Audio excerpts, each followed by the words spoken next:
সারাদিন আমরা এখন গ্যাস পাইতেছি না, রাতের পর রাত দিনের পর দিন পাম্পে বসে থেকে সময় কাটাচ্ছি। গ্যাসই তো নাই, গ্যাসই আসে না। আসলে মানে 1-150 প্রেসার থাকেও 1-150 উপরে দিতে হয়। এই যে 2 ঘন্টা 3 ঘন্টা সিরিয়াল দিছে আর লাইনে গ্যাস নাই, জমায় উঠাইতে পারি না। আমার যে চলতেই পারতাছি না। আমরা দিন আনি দিন খাই, কিন্তু আমরা এই গ্যাস পাইতেছি না। সময় নষ্ট হয়ে যায়, 2 ঘন্টা 2.5 ঘন্টা লাগে কোনো পাম্পে 4 ঘন্টা লাগে। এই অবস্থা আমরা আছি বর্তমানে। আমি তারেক রহমানেরতে আবেদন করি যে আমরা একটা ফ্যামিলি কার্ড চাই, বাস, আর কিছু চাই না। আর কাজ কাম করে খামু, এই লোক হ্যাঁ, কেউ থেকে এটা হয়েছে আমরা জানি না।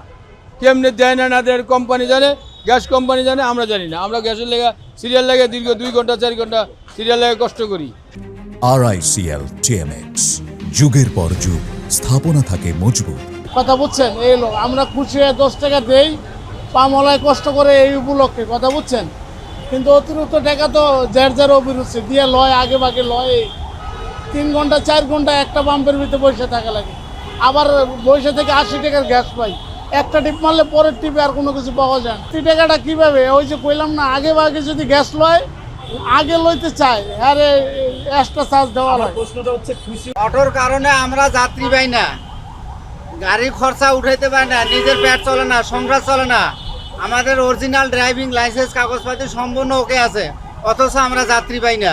এবং অবৈধ ব্যাটারি চালিত রিক্সা বিভিন্ন রোডে যায়, এগুলোর কোনো সরকার কোনো পদক্ষেপ নিচ্ছে না, রাস্তা বন্ধ করতেছে না। সারাদিন আমরা এখন গ্যাস পাইতেছি না, রাতের পর রাত দিনের পর দিন পাম্পে বসে থেকে সময় কাটাচ্ছি। কিন্তু মালিক জমা ছাড়া বোঝে না, জমা নিবেইছে। অবস্থা তো খারাপে। একটা গাড়ির জমা হয়েছে 1160 টাকা, এর মধ্যে আমগো পাই না গ্যাস।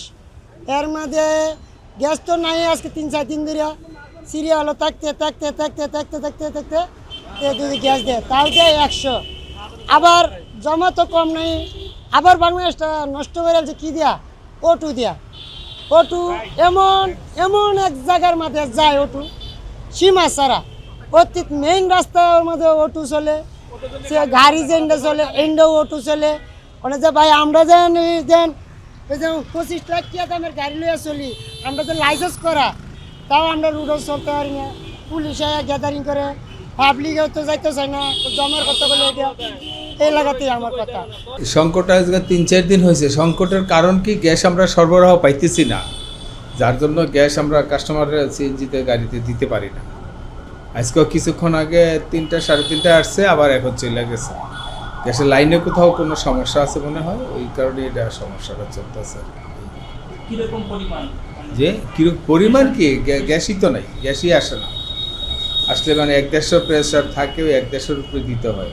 সকালে তো 6টা 6:30 7টার সময় চলে যায়, আবার রাত্রে 12টা 1টা আসে। তা আজকে এই কিছুক্ষণ আগে একটু আসছিল, আসা থাকে নেই, চলে গেছে।